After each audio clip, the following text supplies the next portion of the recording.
Have you ever wondered what steps can an organization take to foster a culture of diversity, equity, and inclusion? It's a question worth pondering, particularly in our ever-evolving global landscape.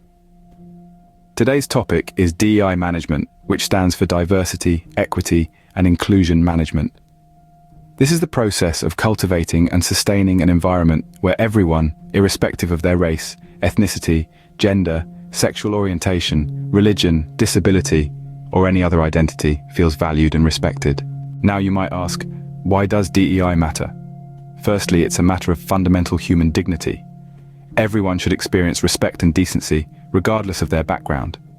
Secondly, it's a smart business strategy. Research indicates that organizations boasting diverse workforces tend to be more innovative and profitable. So how does an organization implement DEI management? Here's a step-by-step guide. The first step is crafting a DEI statement. This document should encapsulate your organization's commitment to diversity, equity, and inclusion. Next, it's important to establish goals and monitor your progress.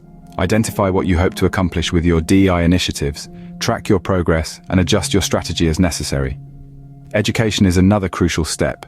Ensure all employees receive training on DEI topics like unconscious bias and microaggressions. Consider establishing a DEI committee. This group can be tasked with the creation and execution of DEI initiatives. Finally, it's important to celebrate diversity. Acknowledge and appreciate the variety of identities and backgrounds in your workplace. This could take the form of diversity workshops, potlucks, or other events that encourage sharing and understanding. To sum up, DEI management is a vital aspect of fostering a workspace where everyone feels valued and respected. Following these guidelines, organizations can begin implementing DEI management, thus cultivating a more inclusive environment for all. Remember, it's not just about ticking boxes or meeting quotas. It's about creating a space where every individual feels seen, heard, and valued. It's about building a better, more understanding world, one workspace at a time.